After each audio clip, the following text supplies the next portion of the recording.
Kembali di Sapa Indonesia Pagi, Saudara. Setelah pekan lalu tidak hadir, hari ini Bareskrim Polri kembali menjadwalkan pemeriksaan Ketua Nonaktif KPK Firly Bahuri. Firly diperiksa atas dugaan pemerasan terhadap mantan Menteri Pertanian Syahrul Yassin Limpo. Surat pemanggilan atas pemeriksaan Firly Bahuri telah dikirimkan Kamis 21 Desember lalu. Sebelumnya Firly tidak memenuhi panggilan pemeriksaan Bareskrim Polri pekan lalu. Ketua nonaktif KPK itu kini berstatus sebagai tersangka atas kasus dugaan pemerasan terhadap Syahrul Yassin Limpo, mantan Menteri Pertanian.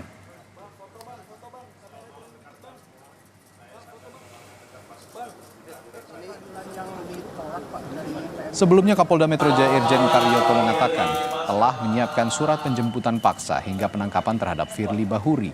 Langkah ini disiapkan jika Purnawirawan Polri Bintang 3 itu tidak kooperatif dalam pemeriksaan sebagai tersangka.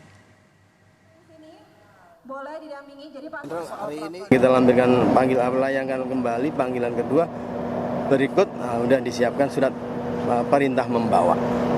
Ya, kalau itu nggak diindahkan ya pasti kita keluarkan surat perintah menangkap. Proses berlanjut. Insya Allah dari awal saya selalu hati-hati. Saya ingatkan kepada penyidik untuk profesional. Bukan karena intervensi dari saya, mereka udah ada sistem. Selain agenda pemeriksaan Firly Bahuri oleh Bareskrim Polri, hari ini Dewan Pengawas KPK akan membacakan putusan sidang kode etik terhadap Firly Bahuri.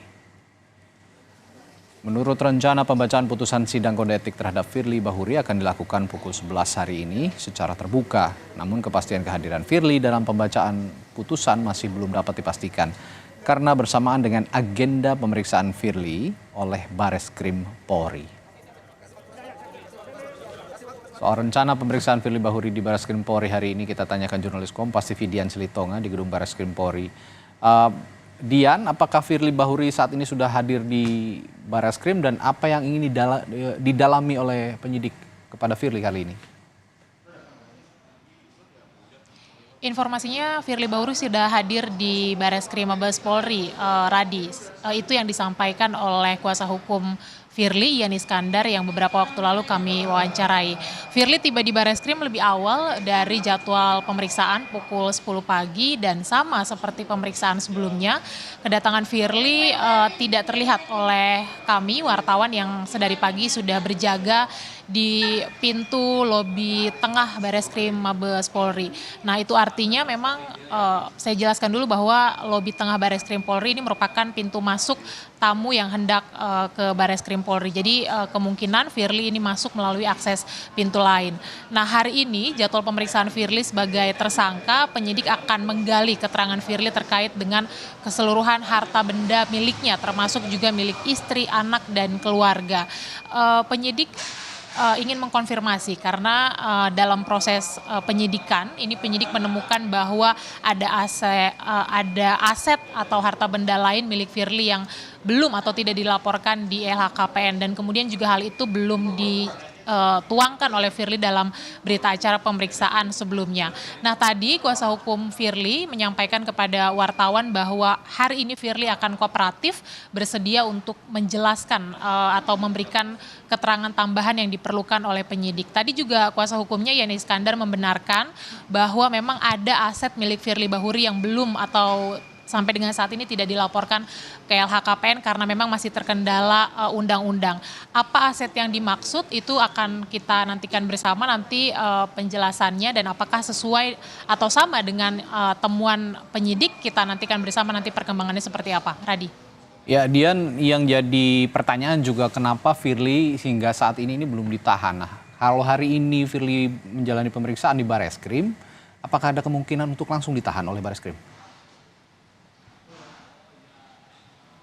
Betul, Radi, potensi ditahan tentu ada, apalagi kalau tadinya Firly mangkir. Tapi faktanya sesuai dengan pernyataan kuasa hukum bahwa hari ini Firly hadir memenuhi pemeriksaan sebagai tersangka untuk ketiga kalinya. Tetapi sekali lagi potensi ditahan tetap ada, mengingat memang kalau kita melihat ancaman hukuman pidana terhadap Firly Bahuri sesuai dengan pasal yang disangkakan ini berlapis pasalnya, Radi. Kita tahu ada pasal gratifikasi, pasal pemerasan, dan juga pasal tindak pidana korupsi. Nah, ancaman hukumannya adalah pidana penjara seumur hidup di atas 5 tahun.